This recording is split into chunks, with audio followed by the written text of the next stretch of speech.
Yaki way.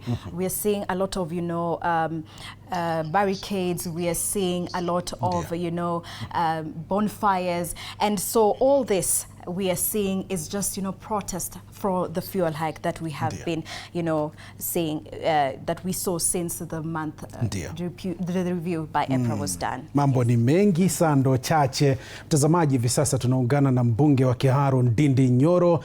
Mheshimiwa, habari za sasa? Najua umekuwa kwenye mstari wa mbele, kipaumbele kabisa ukiangazia maslahi ya Wakenya tunapozungumzia ushuru wa juu, na hivi sasa ushawasilisha ombi kwa spika wa bunge la kitaifa Moses Wetangula kwamba bunge kikao maalum kiitwe cha wabunge kujadili masuala haya. Umepata matokeo, majibu umeyapata, na wewe kama kiongozi unachukuliaje swala kama hili? Mheshimiwa Ndindi Nyoro. Asante sana. Thank you very much for this chance to talk to our bosses who are the people of Kenya. Ya kwanza, kwa ile barua niliandikia speaker. Ndio. Nimeandika barua mbili katika pale bunge. Moja ni ya speaker nikimuomba aite mkutano wa haraka, kwa sababu vile unaelewa sasa bunge iko katika recess. Ndio. Recess ni kusema kama break. Sasa mimi nauliza hiyo break kwanza ikatwe, turudi pale bungeni. Na la pili barua ni kuonyesha tunarudi kwa nini. Ndio. Na sasa nishaandikia clerk wa National Assembly. Kwa sababu ukitaka mabadilisho, any change in law, ndio unaandikia clerk, ndio anapanga vile hiyo sheria itatengenezwa. Na kwa hivyo nishaandika, na hiyo barua the intention ni kupunguza bei ya mafuta kwa njia kadhaa. Ndio. Njia ya kwanza ni kuondoa VAT katika fuel products. Ndio. Sasa iko kama shilingi 8%. Nataka kwanza tuipeleke zero in the meantime. Na sio mara ya kwanza Kenya kufanya hivyo. Ndio. Miaka kama 5 hivi 6 ilio na hapo 5-6 years ago. Wakati nchi ilijipata pahali kama hapa. Kuna wakati pia VAT tulipeleka mpaka tax exempt. Ndio. Hiyo ni kitu ya kwanza. Na hiyo kama super petrol, ita reduce the price per liter by approximately 17 shillings. Ndio. Jambo la pili, kuna kitu inaitwa fuel levy. Na kuna shilingi 7 iliongezwa na hii serikali mwaka wa 2024. Ndio. Pia hiyo sasa nimeandika ya kwamba tuondoe hiyo shilingi 7. Sasa ukijumuisha hiyo already tuko kama 25 shillings. Ndio. Jambo la tatu, wale watu ambao wanahusika kwa biashara ya mafuta, na especially importation. Ndio. Ni watu wachache tu, na ni wanasiasa. Wanasiasa ndio wanahusika na hiyo biashara. Na sio wanasiasa wadogo, ni wale wakubwa zaidi. Nayo hiyo nauliza ile inaitwa distributors margin. Nayo tuondoe shilingi 4. Ndio. Ukijumuisha hiyo pesa ni kuonyesha ya kwamba we have the ability ya kureduce diesel iende chini ya shilingi 187. Ndio. Haya, petrol, sorry, hiyo ni super petrol. Ndio. Diesel tutafanya hizo jambo zote nimesema. Ndio. Lakini pia nimependekeza tuondoe shilingi bilioni 5. Ndio.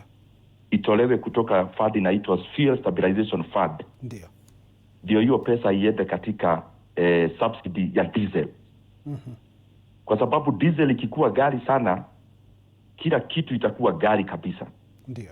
Unga na anything else that goes through production. So hizi mambo yote nimependekeza. Hii moja itapeleka price of diesel and petrol below 189 for both. Ndio. For super petrol it will be cheaper, around 187. But diesel pia itakuwa ita reduce by over 50 shillings. Ndio. Yeah.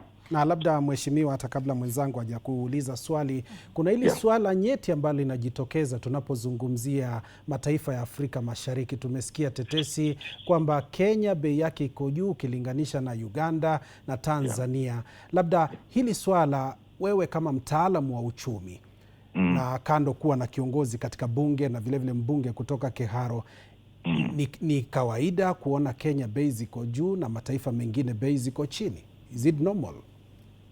It's not normal. Ndio. Unajua ya kwamba mafuta kama ya Uganda inapitia Kenya. Ndio. Ni ile tunaita landlocked. Mafuta kama ya pahali kama Ethiopia inapitia I think Djibouti. Mafuta kama ya Rwanda pia hawana port. Hizo countries tatu ni landlocked. Kuonyesha ya kwamba hawana port. Na kwa hivyo inakuaje mafuta inapita Kenya inaenda Uganda? Na watu wa Uganda wanaipokea kwa bei ambayo iko chini kuliko Kenya. Hapo kuna shida. Lakini shida ni hivi. Katika lita moja tuseme ya petroli, ndio, landing cost, ile pesa imegharimiwa kuleta mafuta Kenya, ni shilingi 117. Ndio. So hii ingine yote ni either taxes and levies ama faida ya wenye kufanya hiyo biashara. Sasa hii si wakati wa kupata faida na si wakati pia wa kupata ya kuweka kodi ya juu sana. Na ni vizuri niseme politics, economic parameters are dynamic. Hatusemi ya kwamba hii kodi iondolewe kabisa. You look at the situation as it is. Barrel of oil imekuwa kama shilingi $60 per barrel kwa muda kama wa miaka 2 hivi imeisha. Ndio. Sasa tuko over 100. So desperate times call for desperate measures. Ndio. Wakati tuko huko desperate. So lazima tufanye jukumu na juhudi zozote ya kuonyesha ya kwamba hatutadhulumu uchumi wa Kenya in the long term tukifanya decisions zetu in the short term. Ndio. All right, and you know, Treasury this afternoon imesema kwamba that the prices will remain until the June review, even amid the nationwide transport strike that we have seen since this particular morning. Perhaps what is your reaction to what CS Mbadi has said, and is it just him being tone deaf to the situation? Thank you very much, and I want to just guide my brother, Honorable Mbadi. Today I think he's gone to more than maybe a dozen TV stations. I don't know why he has not come to TV 47. Maybe he will be there this afternoon. When you are in government, you do not give solutions by speaking. When you are in government, you do not promise. When you are in government, you do.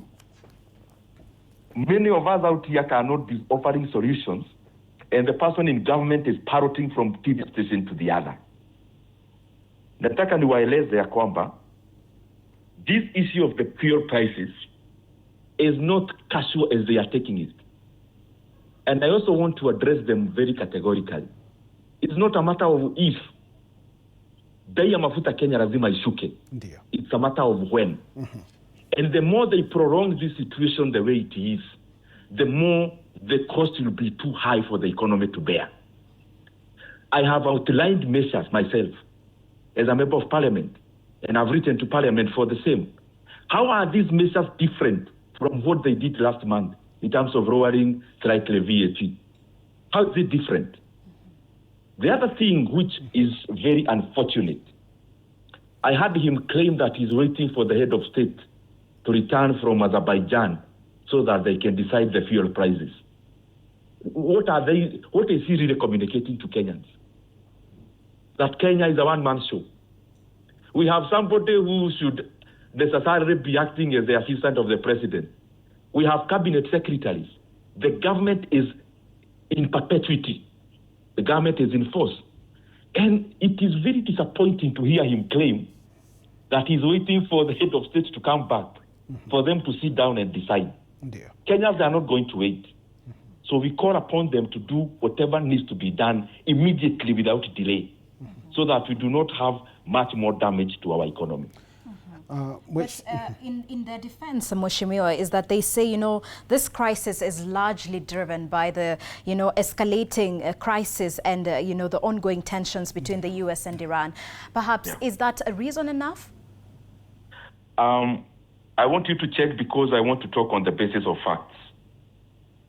Fuel prices globally were higher in 2022 and especially around May of 2022, than now. A barrel of oil was over $120 per barrel. Now we have been averaging around $100 per barrel. Yet, the pump prices in Kenya were lower then than now. I want to repeat that for all of us to understand. Prices of fuel globally were higher in 2022 than now, especially after after what happened between Russia and Ukraine. Over $120 per barrel.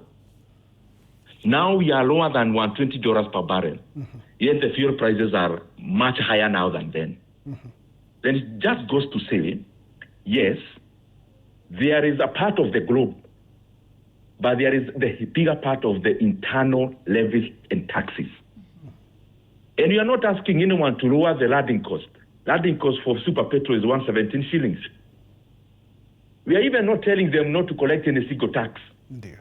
We are telling them, let's lower our appetite for all this. And I want to tell you the reason why this is not tenable for them. I am proposing 4 shillings reduction in margins or profits from the people who are dealing in oil products and the business. But the people on the other side of government are the same business people who are dealing with importation of G2G oil. Dear. So we want to tell them that this is now the time to be patriotic. They have benefited from the profits when the fuel prices globally were low. You cannot continue putting Kenyans into a corner when the leaders in this government, the highest leaders, are the architects of G2G, and they are benefiting personally from the importation of fuel through G2G. That is why it is very difficult for them to make these kind of decisions, because they are embroiled in the business and they are beneficiaries of the turmoil that is currently engulfing our nation. Ndio. Yeah.